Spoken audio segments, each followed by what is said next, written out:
Tumbukin na agad kung may problema sa gabinete at huwag puro papogi o paporma. Ito ang sagot ng isang political strategy sa hakbang ni Pangulong Marcos Jr. kaugnay sa issue ng courtesy resignation.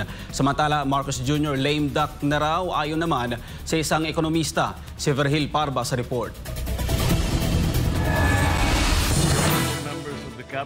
Papogi o paporma lamang ang ginawang panawagan ni Pangulong Ferdinand Bongbong Marcos Jr. na courtesy resignation sa mga miyembro ng kanyang gabinete. Ito ang naging komento ng isang political strategist na si Professor Malu Tiquia dahil anya alam naman daw ni Marcos Jr. kung ano o kung sino ang may problema. Kaya bakit pa raw kailangang idamay ang lahat? At hindi pa nga raw nito natatapos ang issue sa mga miyembro ng gabinete ay nakikialam na naman ito sa ibang sangay ng pamahalaan.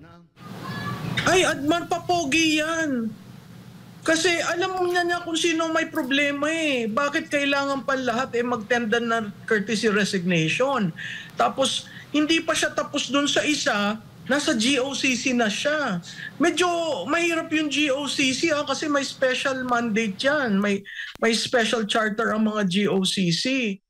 At dahil sa inconsistent performance at mga kapalpakan ng Administrasyong Marcos Jr., kasama na nga ang mga pangakong napako, ay pinaparisan din ito ng taong bayan. Ngunit ang tugon ng Pangulo, bakit daw siya magre-resign? Wala naman daw siyang problemang tinatakbuhan. Pero para kay Tiquia, sa nakalipas na 3 taon, walang ibang ginawa ang Pangulo kundi talikuran at takbuhan ang mga pangunahing isyu ng bayan na dapat sana'y tinutugunan. Isa sa mga halimbawa ay ang isyu ng pondo ng PhilHealth at ang People's Initiative o PI kung saan sangkot ang kanyang pinsan na si House Speaker Martin Romualdez na hanggang ngayon hindi pa rin alam kung ano ang kinahinatnan. Sa tingin ko, klarado yung first 3 years, takbo lang siya ng takbo.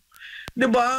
May problema sa budget, may problema sa PhilHealth, may problema sa pinsan niya. Anong ginawa niya? Huwag natin kalimutan yung People's Initiative. So lahat yan, since 2023, budget ang inuuga nila. So, ano solusyon mo doon? Samantala, para naman sa isang ekonomistang si Dr. Michael Batu, wala nang natitirang pag-asa para makabangon pa si Marcos Jr. Lame duck na si President eh. So if you're lame duck, there's no more incentive for you to do things that would provide na magandang buhay sa ating mga kababayan kasi you're already a lame duck. Ito si Virgil Parba, ang inyong citizen correspondent para sa Diyos at sa Pilipinas kong mahal.